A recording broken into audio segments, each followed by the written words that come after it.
This episode of the My Latin Life podcast is brought to you by BitRefill. BitRefill is the best way to spend your crypto in Latin America. Purchase gift cards or mobile refills from more than 3,500 brands in 186 countries instantly, safely, and privately. Visit bitrefill.com for more information.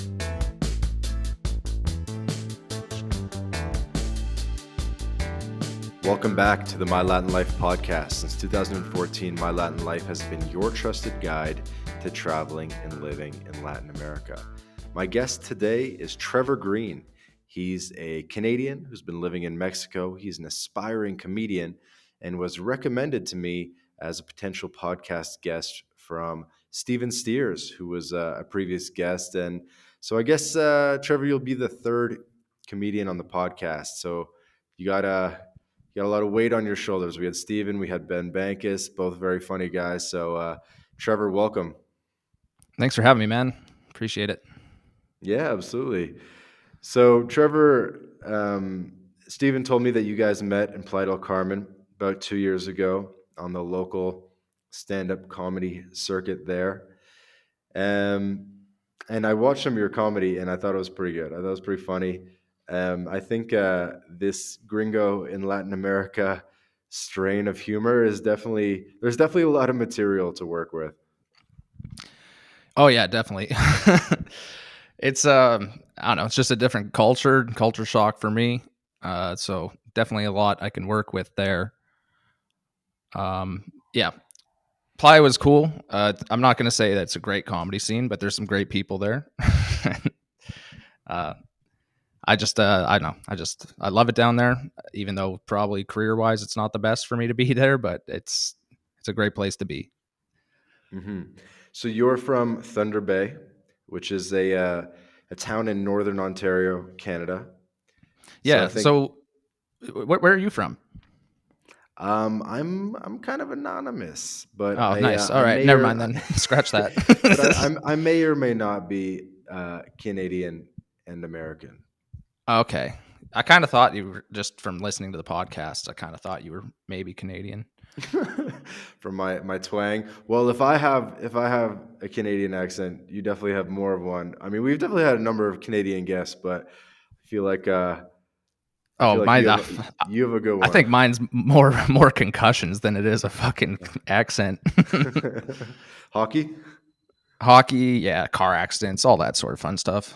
Okay. Well, where should we get started on the episode? You know, you kind of were telling me that you came down to Mexico by accident. I guess I'm guessing just went on vacation and decided to stay.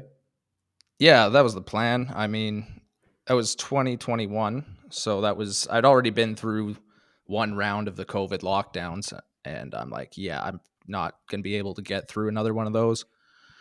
So then I booked a flight down because they were going to shut people from leaving Canada if they weren't vaccinated on like October 31st, something like that. So I was like, okay, that's not what I believe in. So I just I booked a flight to Mexico. I planned to stay for a month, and I don't know. I was just in Tulum. That was like peak crypto bull run. I thought I was a genius. You know, I turned like 15 grand into 80, right? And then watch that go right back down to to nothing. But that whole thing was it was just a culture shock because, like, I don't know if you know anything about Thunder Bay. Most people don't, rightfully so. My Mexican friends, they get a kick out of it whenever they meet Canadians. They'll ask them like, "Oh, you from Thunder Bay?" Like, just to see the look on their face, you know. It's always pretty good. That's a good one, it's fun, but it's like it's just blue collar redneck kind of place, and definitely different than the hippie culture of Tulum, different than the digital nomad culture of Playa del Carmen. It was just I don't know, horizon expanding for me, I guess I'd say. Yeah, it's definitely quite a jump. Did you like grow up in Thunder Bay, like born and raised? Yeah, born and raised. Never lived in the big city, and then you go to Mexico, and it's a whole different thing. Oh yeah, like I'm terrified of big cities.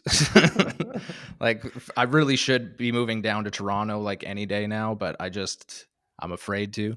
It's not. I'm just used to the quiet. That was the thing about Mexico, is like it's not quiet.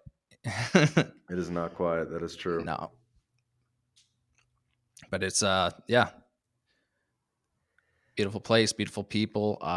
Everyone, like, I mean, small town Canada, super isolated, right? Like, it's in Ontario, but everyone's like, oh, how close are you to Toronto? I'm like, about 14 hours, 17 hours, depending on how liberal you are with Jeez, your speed. is that far, eh? Wow. Yeah, because it's like it's like the north tip of Lake Superior.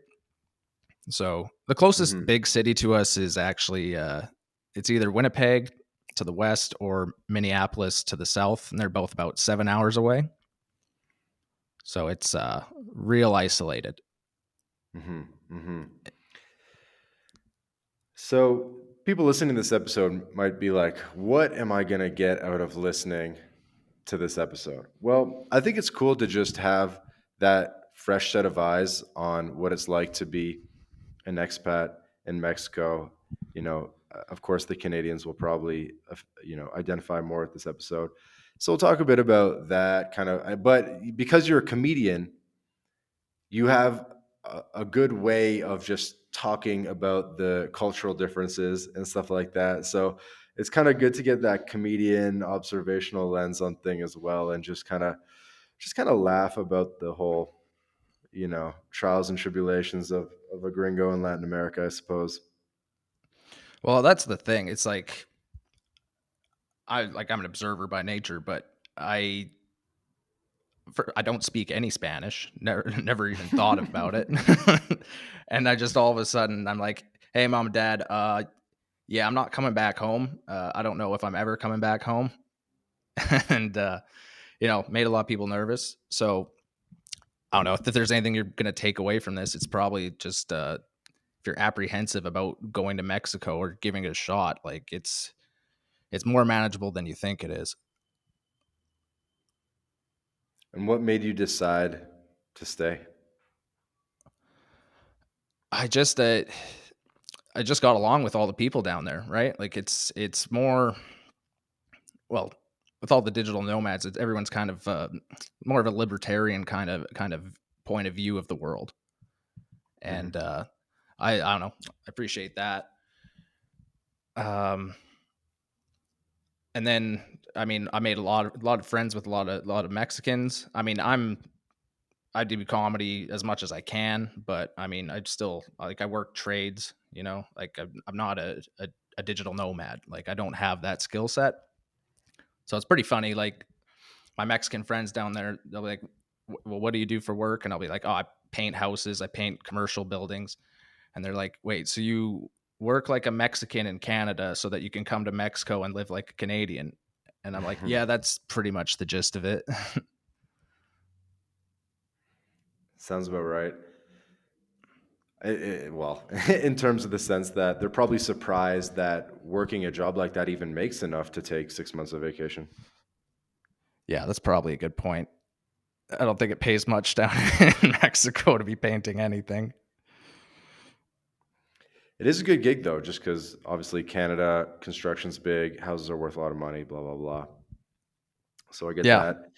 Yeah. So you make your way to Mexico. You're living on savings. I guess that's the game plan every winter. Are you doing that again? I guess you were working in Thunder Bay all summer, and now you're going to head down to Mexico again, go tear it up on savings. Yep, that's pretty much exactly it.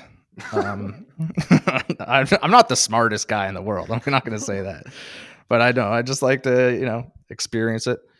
Um, yeah, it's cheaper for me to get round trip flight from Toronto to Cancun than it is for me to get a round trip flight from Thunder Bay to Toronto. So it's really not that Crazy. hard for me. And I've got friends all over now. I've got friends in Cancun. I've got friends in Mexico City. I've got friends in Sayulita. I've got friends everywhere that they'll just let me come crash whenever. So I can do it pretty cheap. But yeah, just how easy it is to make lifelong friends down there is pretty awesome. So let's talk about some cultural differences that you've noticed. What do you think is different about the culture? What do you enjoy about Latin American culture? What struck you um, through experiencing it? That people are like alive there. You know, it's like, especially up here, it's desolate. You know, it's like I come back in the summer and I look into my friends and family's eyes and I just see just a hollowness, just an absolute hollowness, and I'm just like, damn, that is how tough winter is. And then by the end of the summer, I have that same fucking look and feeling in my eyes, and I'm like, oh, it's not just the winter. It's it's just I don't know. It's pretty hopeless up here right now. I'm not gonna lie to you. Feels like there's more opportunity, more energy, more potential down in I don't know all of Latin America, but definitely in Mexico than there is here. Right. I guess I kind of say in Latin America interchangeably, but I guess I'll stick to Mexico because that's what you know best. But yeah, I mean, tell me about this. Like, I guess for someone that's unfamiliar with Canada and the winter and just like how people are boring and that kind of thing, give me like a good spiel on that. Well, especially where I'm from, like a lot of people when they think of Canada, like they really just think of Toronto. But I mean, there's most of the country's pretty desolate, pretty empty. So you don't really get out of your bubble. You know, like most people, they get married out of high school or close thereabout, and then go work in the trades, go work on the oil fields, go do whatever jobs you can get, and that's pretty much your life. And then you just get drunk and watch hockey most of the winter, and that's how you get through it. Um, it's not. It's just not. There's not much room for expansion out there unless you're just working construction and you own the company. Like that's pretty much it. Other than that, you're just working and hopefully you start a family and that goes all right. But it just doesn't feel like there's. It feels like it's on the decline, is what I would say. What makes it feel like that? Just well, so when I went down there, like for the first round, I couldn't believe how cheap housing was, how cheap food was, and all that. So then I went back to Canada, and I'm like, holy hell, how does everyone afford this? Like, this is right when the inflation's hitting everybody. Mm.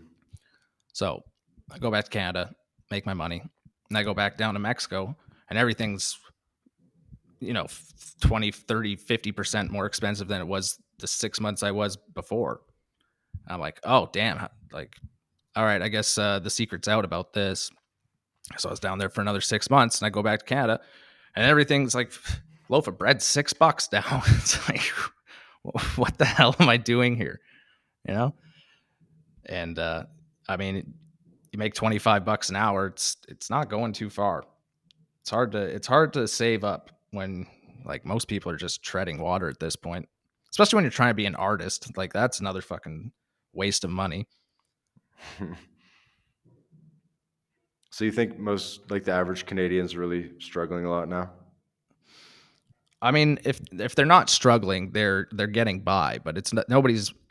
It doesn't feel prosperous anymore. It feels like, and maybe it's just the generation that we have is that we were just so entitled that we're just like, oh yeah, everything will be fine. And I mean, it is for the most part fine, but it doesn't feel like it could be much better than fine for the majority of people. I feel like that the gap is just getting bigger and bigger and bigger. The gap in terms of Of just like who has the ability to be socially mobile, to like to afford your mortgage, like to afford food, gas, like everything. Like it's not affordable. It doesn't feel like a good return on your investment. Like it just feels, I don't know. It doesn't feel like you have much to improve. Like it's just, I mean, it's fine. Like it's Mhm, fine, but it just doesn't feel like it's going to get better. mhm, mhm. And sorry to make you the spokesperson of the downtrodden Canadian, No, I but think I I think just did that. I don't think that was prompted at all. I think I've just had a pretty rough summer, man. no, I but don't think I this think is how this people was supposed to go at no, it's all. cool because I think people do want to hear this because I think a lot of people are experiencing this, and um, in a lot of ways, I think Latin America can provide that another option that people hadn't considered because as you said, like unless you really go to Toronto and get a really high paying career there, there's just or maybe like in the mountains of British Columbia and become a ski bum, there's like really not too many good lifestyles in Canada, and there's not and the cost of living is so high that you're really kind of living to work and this sort of thing. And so it's good to hear because it's you know you're kind of saying what a lot of people are thinking, and we'll just yeah, we'll go with that. I mean, I think it's interesting. I mean, you could honestly just take this whole episode and just put it in a dark place somewhere. But yeah, like the way especially around here is like we've got bad drug problems. Like I've lost a lot of people to overdoses in the last couple of Really? years. Oh, big time, big time. And that's the thing. So like I'd go down to Mexico and everyone's like, "Oh, you're going to die from drugs and all that stuff." And then you go down there and it's like Mexicans don't do drugs. Like they just sell them to us because we're the fucking sad degenerates.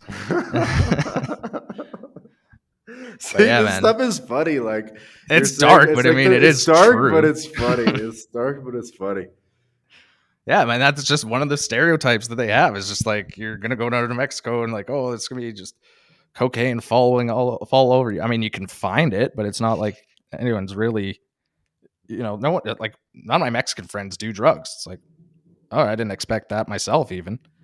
But yeah, no, it's just it's dark. I mean, Thunder Bay is literally one of the worst places, but I mean, it's the same. Like you go anywhere in Manitoba, you go anywhere in Saskatchewan, Alberta, any small town right now, we're just getting destroyed. Like it's bad. What do you mean you're getting destroyed? I mean, overdoses, like just fentanyl laced and everything. Um, yeah, it's like I said, it doesn't feel hopeful here. And I guess this is this is probably your main demographic. Like you could have like type A like salespeople listening to this, and I'm just like, yeah, this is what's going on in the rest of the country, and it's not good. It's good because it's a voice that we really haven't had, and it's an honest voice. And I think that's part of what the job of a comedian actually, right, is to kind of talk about, say the unsayable things or the things that are on everyone's mind. And so, obviously, Ben Bankus did that a little bit. Um, he had a slightly different perspective, but and you have a different Yeah, because well, perspective. Ben's a Toronto guy, He's a Toronto guy, right? so he has a bit of that white collar perspective, and you have that Yeah, blue collar perspective. So it is kind of a good yin and yang. yeah, yeah. I mean, it's like it's the same as anywhere in the states too. Like you go to Ohio, you go to Maine, you go to Pennsylvania, you like anywhere in the Midwest, like you're gonna see the same stuff. Like there's just people on the streets, like tent cities everywhere. Um, like it's people are like, oh, you're going to a third world country. I'm like, I'm pretty sure I'm coming from a third world country. Like this thing's fucking falling apart all around us, and nobody's talking about it. We can't even talk about it anymore because our damn prime minister made it illegal to share the news on Facebook. So like nobody can know anything about what's reality anymore. And it's like, all right, I guess we'll just suffer in silence as we always do in this country. This is good. This is good. And so I don't know. I didn't what expect to get this fired up right now. no, dude, get as fired up as you can, man. This is good stuff. And then so what's the contrast that you're seeing when you're in Mexico? Like people are more friendly, having more Just fun. fucking vibrant, man. Like even like I can hang out with Mexicans that paint, like that are just like they're making, I don't know, $10 a day, but I can have a drink with them and they're fucking like, oh, you're actually a decent, like you get it. Like I like that I can hang out with actual Mexicans and they're happy. Like I don't see just the happiness to be alive around me, and I get that when I'm down there, and Mm. I love it. I love it so much. And yeah, I don't know. I just think they're great people down there, and they really have like good focus on family, um, friendship. Like they really take care of each other. Good community. It's just I don't know. It's a nice contrast. This episode of the My Latin Life podcast is brought to you by Language Blend, the new best way to learn Spanish. Language Blend focuses on what you actually need to live and get by abroad with daily one-on-one lessons, a dedicated texting partner. It's like living in a Spanish-speaking country without ever leaving home. Go to languageblend.com for more information. Yeah, no, I mean, that's one of the big things for me is I really feel like I feel more alive. And I guess that's because other people, you get that energy from other people because they have that energy, right? Exactly, and like in the circle that you guys are in, like by that I mean you, Steven. I know my buddy Adam Palmater I met in Playa del Carmen too, doing comedy with him. Mhm. It's like very entrepreneurial, independent but entrepreneurial. Well, I guess that's kind of similar, and just focused and like you can learn a lot from the people you meet down there because they're living a life that like I'm like shit. I should have been building this life 10 years ago. What do you mean by that? Just well, I wish I had like the sales skills or anything to work online. Like that seems like the key right now. Like I can't move to Mexico and paint. Like I'm not going to be able to undercut like a Mexican contractor in anything.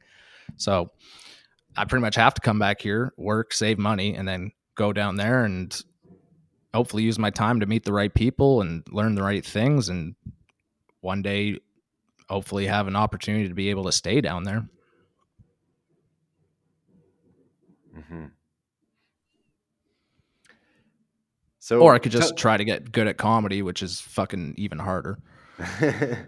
Yeah, I mean, yeah, that's tough to make pay, and which I get. Tell me about the comedy. You've been doing comedy since 2017. Mm-hmm. So you've been doing comedy for a while. So I guess you started in Canada and decided, I'm gonna keep it going in Mexico. Tell me about how some of your sets went starting. Have you like toured Canada or anything? Like, have you or just like kind of doing it on the day? Or? Not like formally tour. I kind of just take myself to other scenes, and then like I lived in Victoria, BC for a couple of years, Mm-hmm. which is very different scene than where I'm from. Like Victoria is very, liberal. Um, they're it's a very different style of comedy. Like coming where I came from, like I had to definitely change a lot of how I deliver jokes and write Less jokes. And crude. yeah, they weren't appreciating a lot of what I was getting away with back home. I get it. I totally know what you're saying. Yeah. Yeah. So I've done that. I've done, Edmonton, Calgary, Winnipeg, a few shows in Saskatoon. Haven't been anywhere further east than Toronto, but the East Coast is awesome. I've been there before. Before I did comedy. That'd be another Cool. nice place to be. So you did some comedy, different cities in Canada. You've, refined your technique over a number of years. And then so bringing it to Mexico, obviously you couldn't use the same material in a lot of ways. You had to In a kind lot of of ways. Yeah, you you had had to to come up with refine new it. material. Sure. And I mean it gave me a lot of material down there too. Just like I was a fish out of water, right? Like I moved down there with no knowledge of the country, no knowledge of the culture, no knowledge of the language. So I was just kind of like treading water for a while there. And yeah, you learn a lot of lessons that way pretty quickly. Mm-hmm. I mean, you learn that money definitely talks in Mexico, but you end up wasting a lot of it by kind of getting scammed and conned and stuff. But Do you fall for anything? oh yeah, oh yeah, I fell for a lot of stuff. I mean, even just getting robbed by the cops. Like the first few times, like I was just like, okay, please don't fucking do anything to me. Now I'd be like, shut up. Like, get out of my face. It's but like, you're scared little gringo, like away from home, and you're like, I don't want to go to Mexican prison. Yeah. Yeah, that's Well, funny. how By else the did I way, get this by the scammed? way for the listener, it happens more in Playa than anywhere else. Oh, Don't worry Playa, about it. for sure. Actually, I got it in Mexico City, but I look like a tourist. Like, no matter where I go, I'm gonna look like a tourist. Have you done comedy in Mexico City as well then?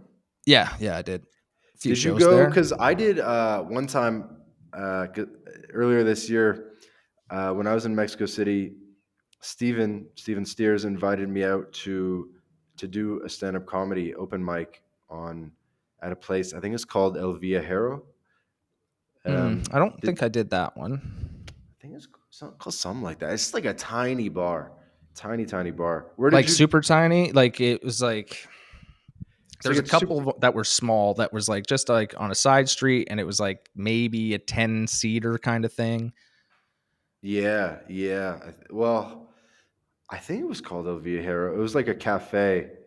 Yeah. Um, Okay. I might have been to that one. Yeah. Yeah, so I thought it was cool. I had never done stand-up comedy, and originally I thought I would go and listen, but almost the expectation that everyone there had to like go up and do a routine. So I was like, you know what, fuck it, I'll just go up and like I mean, it's low nothing stakes. prepared. And exactly.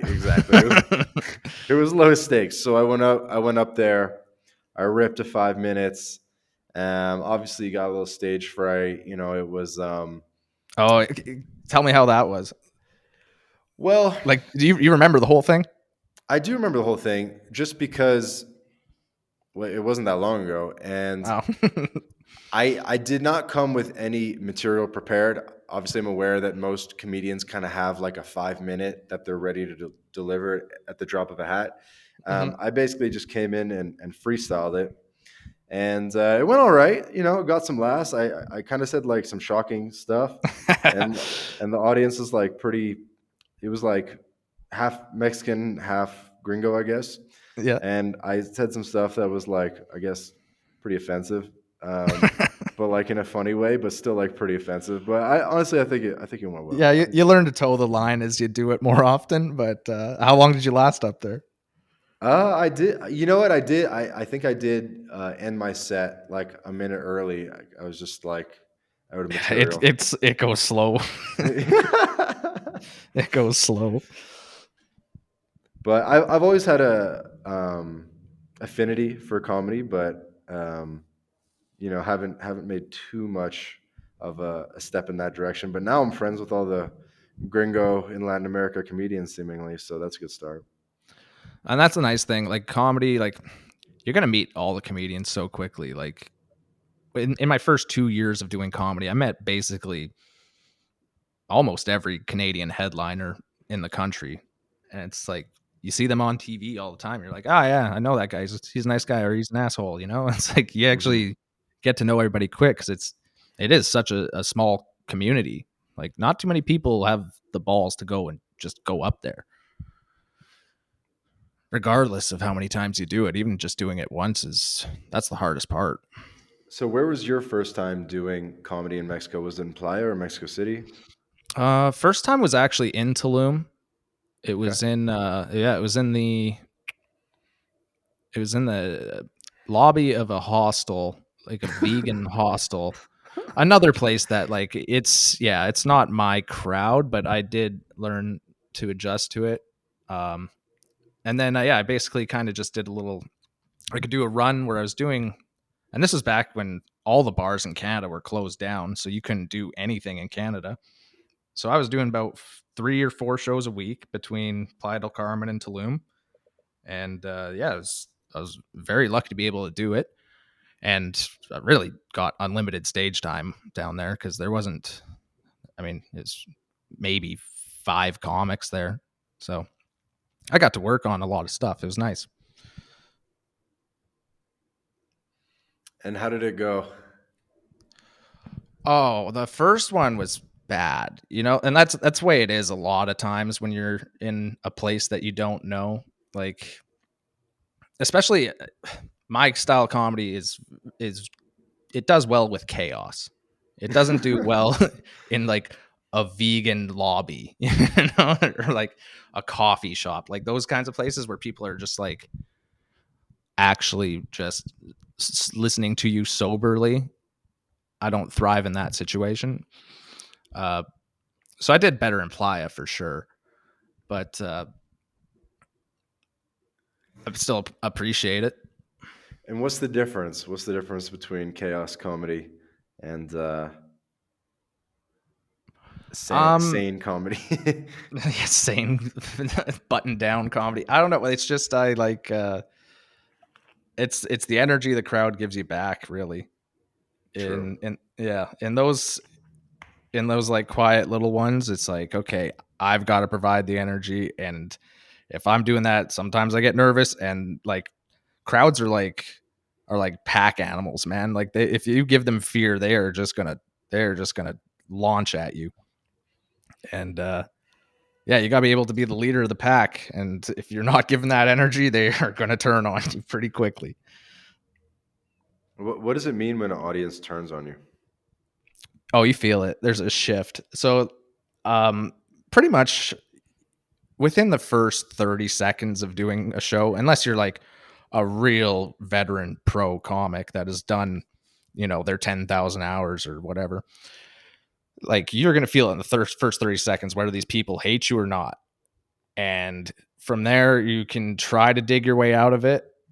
And if you can, I mean, you did a great job, but most of the time you're just going to bomb so hard. And that 5 minutes is going to turn into 30 minutes in your head. And that silence is just going to kill you. Oh, man. Yeah. When you're doing well in comedy, like that time blows by. When you're bombing, it's like real PTSD stuff. Hmm.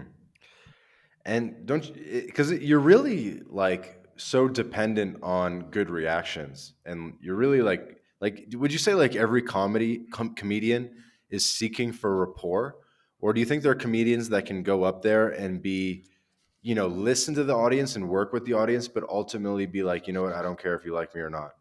I mean, there's so many different styles, right? And like there's people that like they want you to hate them. Like I know guys that can enjoy that. But I mean, me, I don't know what kind of, family issues I had that makes me seek approval all the time, but if uh if everyone's not approving of me, I get feeling pretty bad about myself pretty quickly up there. I mean, that's a skill you got to work on, but it's like different styles. Like a lot of people, like there's rooms that, I mean, I can go into a small town Legion in the middle of nowhere and I can kill there, where there's people that are really good comics in Toronto, well, they'll just die because it's just not relatable. They don't like your style. They don't like your presence. It's that's when you know a pro is really good, is when they can do every room and kill, because that is such a hard skill to learn. You just got to have different gears, different methods, different ways of reaching people. Mhm. It's a psychology game. It's I mean, writing's a lot of it, but I mean it's group psychology, sociology. Mhm. Your brain's running like four different programs at once when you're up there. Interesting. Yeah. I'm not sure if you hear drumming in the background of my audio, but I live like right by a park, and there's some sort of event. I'm not sure. is Nice. it is it affecting the audio? I don't hear it, but Okay, good. it's affecting you apparently. No, no, I don't care. I mean, it's actually been drumming for like 20 minutes. Oh no, I haven't heard it at all. Okay, good, good, good. Um, Tell me about what comedy you would run at the Legion. So a Legion is like a veterans association where they have cheap beer, right? Yeah. Yeah. I mean, I just do what I do. They generally like it unless it's a super old crowd. But if it's a super old crowd, I know what I can get away with there, and it's usually a little bit more racial. Uh, they're good with that. Um, it's the stuff I wouldn't be able to do in Victoria, but I could do it in any town of 3,000 population. I think I'll be fine there. Um, I don't want to say that's my brand. It's not my brand. I can just do that because that's kind of where I'm from. But it's there's not a real infrastructure for comedy.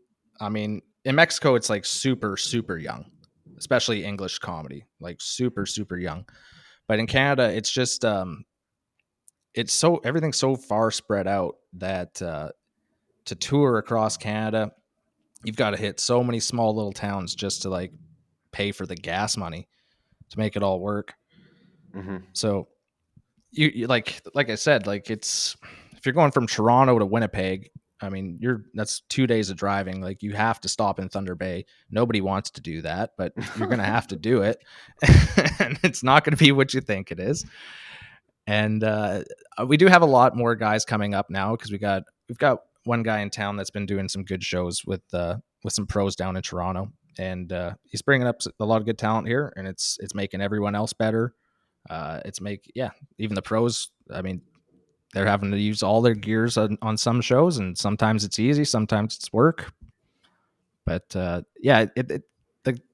infrastructure for comedy, like Ben said it on his podcast, is basically if you want professional stage time, there's only one place you can go, and that's Yuck Yucks. They have like a monopoly on it, so everything kind of runs through them, and they've got their contract structured where they kind of have control of most of what goes on. So anyone that can make it in Canada, and you see this a lot, like a few guys that came up through here, like Ryan Long, he came up to Thunder Bay when I first started. He was maybe the second show I ever opened for, and right away I'm just like, this guy's a killer. Like he's got to be something. So the second he moved from Toronto to New York, all of a sudden he's got this like, I don't know what his podcast ranks, but it's massive. Now he's doing shows in Oslo and you know London, selling out shows there. It's like anyone that can make it in Canada, the second they get that visa to work in the States, they usually just kill everybody down there. Why is that? It's just a pressure cooker. Like there's only one avenue, and if you can break down that. Plus, he leveraged the internet very well. Did a very good job with his sketches, and he's very good with the street interviews, and his podcast is fantastic, and his comedy is great. He's got all the tools in the kit. So, I mean, I don't know what his situation was in Toronto. I'm sure he was getting by, but I'm sure he's doing much better now that he's in Toronto or in New York or wherever he is. But you see that, like, once you are able to be good enough to get that visa to go to the States, like you're already a killer. That's why, I mean, Canadians are good comedians. Like you put Toronto comedians go anywhere in the world and they will take over that scene because it's just so much talent and there's nowhere for them to go. So they just have to just keep grinding and grinding and grinding. Wow. I guess good. I guess it's not just rappers and Justin Bieber. It extends to comedians as well. I don't know. This isn't very Latin at all. I don't know. I mean, I think it's cool to talk about comedy as well. I just wanted to get you off of talking about fentanyl. No, fair enough. I go back. That's all I think about some days. Have you ever tried it? No, I haven't done fentanyl. if I ever do heroin, you will never hear from me again. I know for a fact. It looks really nice. Honestly, I do think it is a good narrative just talking about how the average Canadian feels like things have changed and they no longer have the opportunity to own a home. They feel like they're really scraping to get by in terms of grocery prices and the sky high cost of living. The cost of rent is high. The competition to even rent a place is crazy. Maybe you've seen those videos where there's it's insane. Like 100 people lining up just to like view an apartment rental. Yeah, like yeah, people are now bidding on renting, like not bidding on buying a house, like bidding on renting a house. Bidding on renting. And so I think a lot of Canadians are of all ages are deciding that, maybe it's just not for them anymore. I saw this one. I think it's like a whole genre of like reels now. It's like a whole genre of like, I don't even know what you would call it. Like, Oh, where they go and they show like a property and they'll be like, and this is what it's well, going to cost and that, and it's like, a little bit of that. There's ones where it's just, yeah, the ones where it's just like people in their car complaining about how they can never own a home. Or I saw this one older guy, he had like white hair, and he's like, you know what? Canada's just not for us anymore. I'm thinking about Colombia. I'm thinking about Argentina. And he was like a family guy. You know what I mean? no, I know, like that's it's ever since I went down, like that's been on my mind, like not in the back of my mind, like it's right in the front of my mind. It's like I don't know if I want to be investing in this economy in this country. Like it's just it doesn't feel like a good investment anymore. And I think like we have like so many immigrants coming in here, and they must be thinking like, is it really that bad back home? You know, It's funny. because it's tough. It's tough for anyone right now. And like I can afford to live in Mexico. I cannot really I can't afford to live, especially on my own. Like I don't want to have to get married just so I can get two incomes to pay a mortgage. Like sounds like twice the trap it needs to be. What percentage of Canadians are like splitting rent with their girlfriends? Um, If you had to guess. every single person I know, who am I trying to? I know, like my boss, he's divorced. He still has his house, so good for him. Um, trying to think of anyone. Like I don't even rent. Like I just bounce between couches that people let me stay on. You're Um, seriously. oh yeah, no, I'm technically homeless. Yeah, it's just it's how I can save money, man. Like I don't, like, I'm not staying here, so I might as well But what not are your spend money buddies here. saying? They're like, dude, like I'm paying 2,500 a month. Like, what are we doing here? Oh It's like no, like they're they're gonna start family charging for that friends and couch. stuff. I'd give them money if I needed to, but no, everyone's cool. Yeah. No, it's people that like I've got good friends that like have houses, they own houses. They're like, you can Hmm. come stay with me. I'm like, all right, cool. Because I'm not, I'm a good hangout. I don't cause You're a good problems. hang. You're a good hang. Yep. No, I kind of just wanted to give you more runway to like give a spiel on, how Yeah, guide Canada's me, please. how how Canada's changed. The opportunity set kind of sucks. 6 months of winter, maybe that's 9 months of winter in Thunder Bay sucks. And moving to Mexico opened your eyes. Sunlight, vitamin D, everyone's happy. Reggaeton music, good parties, feeling alive. And why would I ever go back to Canada and pay $2,500 a month rent for to live somewhere depressing and something like that? I don't know. You just made me want to go back right now. Um. Well, I mean, okay. So what used to be like just a one bedroom basement apartment, you could get here for about $500. Now that's going to be between a grand, 1,200, maybe 800 if you go somewhere real sketchy. So I mean, you could afford it, but I mean, once again, like it's just not nice, right? For that same like for $1,000, I can live in Playa del Carmen, like 5 minute walk from the beach. I've got all these cool people from all over the world, like endless opportunities to meet interesting people, learn new things, all that stuff. And I mean, it's the same price. Like once you factor in food and all that, it's really the same price. I What's the same price? The basement in Thunder Bay compared to Yeah, the once you factor the in modern food, apartment? and plus you can walk in Mexico. Like they've collectivos, like they've got like their fun little, affordable infrastructure there. Here it's like if you don't have a car, like you're stuck. Hmm. Yeah.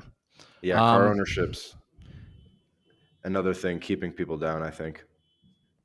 oh yeah. Yeah, especially with gas. Okay, let's try. Okay, let me try to be articulate instead of just fucking venting about this all shit. Um,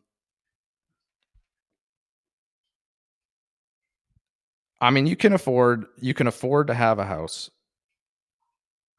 like mortgage wise, if you're willing to just work. Like that's all it can be. If you have a family, you're really that's all it is. Which I mean, I guess that's life. Like for a lot of people. Um, I don't know. It's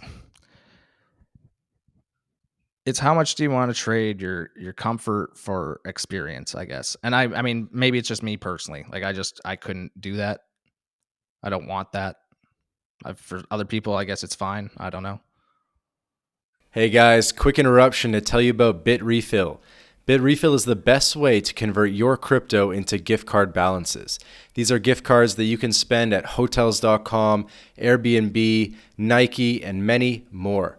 You may remember Joel Valenzuela, previous podcast guest. He's been living on crypto exclusively since 2015, and he's a big consumer of BitRefill. And so I asked Joel, I said, what do you like most about BitRefill? He said that he likes the instant delivery, the precise amount so that you don't have to juggle a lot of gift cards, and he loves the global selection. Nobody else has this much selection of gift cards, over 10,000 gift card options across hundreds of countries. Go to bitrefill.com to sign up, and you can also use the code MyLatinLife for 10% back off your first purchase. Go to bitrefill.com for more information. Yeah, well, I guess just to dig a little bit deeper on Thunder Bay versus Playa del Carmen, which to me sounds like a no-brainer, right, in terms of a pretty good move, or Thunder Bay to Mexico in general. Um, are you trying to make it like your number one priority in life to get back to Mexico, find a way to work online, keep it going? Because I guess you were working in Canada this whole summer, you saved some money, but now, hopefully, the idea is you don't want to go back in April, May of next year. And maybe you could use this time, this next, 5, 6 months that you have, the winter, to learn an online skill and get to a point where you have location independence and keep it going. Yeah, I mean that's kind of how I've been spending the past couple winters. Like I've got friends that are good at online sales. I've got friends that are good at coding. Like they've been trying to teach me these skill sets. I'm kind of stupid. I'm not gonna lie. A lot of the stuff is me getting in my own way, but it's I perfect vision for me is I would love to like move down to Toronto and then just be able to use all my friends I have. I got my friends in Mexico City. I've got my friends in Cancun to be able to just like create a network where you bring these like I said, like there's killers, absolute killers in Toronto that can't go anywhere. But if you have this infrastructure where like I mean $300 for a flight down to Cancun and then $100 from Cancun to Mexico City, you could start a pretty good run there where you could build a good scene. I mean, that's kind of my perfect vision because I think, I mean, is if Mexico in general just keeps getting this influx of English speakers, they're going to want English entertainment, and I think there's an opportunity to build a pretty good scene there. Because I mean, Mexico City is Mm. like that's a world city. That is, it's so unique and just so fast paced and just so cool.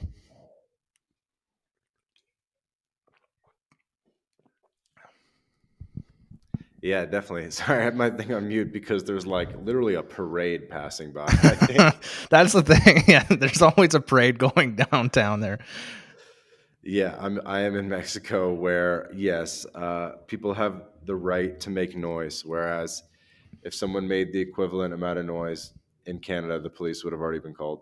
Oh yeah, there's yeah, no chance. So I think that the freedom is kind of a cool thing. Like, is there anything that you noticed about the freedom and about how like laws were different or just like the way, you know what I mean? Like the Oh ability to yeah. make noise, or to drink in a taxi, or like all these things, right? These little freedoms, smoke a cigarette on a patio. These like little freedoms that make you be like, oh yeah, I forgot we like took away people's freedom. Yeah, that's true. You do forget about all the stuff that's been whittled back over the past few decades that are still around in, yeah, like Latin America in general. Although they did ban smoking in public in Playa del Carmen when I was there, but Really? yeah, like you weren't. I mean, good luck enforcing that. I mean, it's just another thing for the I think just police to on the shake gringos down. maybe just on Fifth, but yeah, that's it definitely just sounds like a shakedown. I No, assume man, you that's couldn't just on have them. Fifth. Couldn't smoke in restaurants. Really Yeah, I surprising. mean, they'd let you if they knew you, but you're not. Yeah, they passed a bylaw, which was kind of. I mean, it was weird to everybody. They're like, what are you talking about? It's like what we're here for. I think a lot of people battle with this. Like, you know, how do we find you something to do online so that you can stay in the winter and keep the bank account going up instead of going down, living off savings? I think I got to listen to more of your podcasts because it sounds like you got a lot of smart people that have actually been able to do this. But like that's what I mean. Like even just being there for the two winters, like this would have never even crossed my mind. Like just being on my That's a good own. point. That's a good point. Like this wasn't even an option. That's the thing. It's not even an option to any people I know. They don't understand. Well, I mean, we're troglodytes up here. Like I mean, we don't understand tech at all. Like big cities, yeah, you guys have that, but like for us, it's not even something anybody thinks about. Mm. Yeah, that's definitely one of the benefits of travel, right? Is you get to meet different people, different worldviews, different It's my opportunity favorite thing. sets, and that way you can see like, oh, it's possible to make money online, right? Yeah, like I didn't like. Luckily, like then that's the other thing about comedy is like once you do comedy, meet comedians, and you guys are like it's a brotherhood immediately. Like you're all similar people. I mean, doesn't matter your background or whatever. You guys just we all have a different way of looking at things.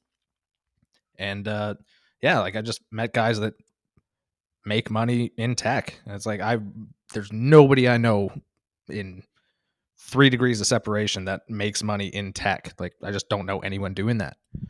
So it just to even get that exposure is worth just hanging out in these expat communities. Really, that surprises me because you know everywhere in North America, people just have arts degrees these days and have no skills. But I guess in Thunder Bay, arts degree isn't getting you too far, and most people really ended up Mm-mm. getting a skill, whether it be probably something to do with construction in some way or another, or natural resources. Yeah, and I mean I'm just using Thunder Bay because that's where I'm from and that's what I know. But it's like small town America, small town Canada, like just anywhere that it's not, like that doesn't have corporate headquarters there or anything like that. It's like you're probably gonna have to work trades or real shitty retail jobs, just dead end stuff, right? Like The Bell that's what store, I what store? the Bell store, the Rogers store, Oh yeah, yeah.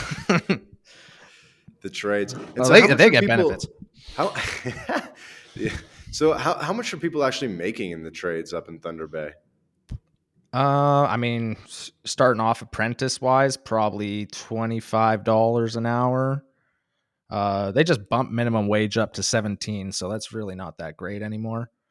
Um, and then once you finally get your journeyman stuff, like a journeyman contractor is probably making $45 an hour. I mean, Okay, and if you that's made that a month salary, what is that like? a Is that month. 10K a month or less? Not Less, 10K. You're probably making about 80 grand a year that way. 80 grand a year.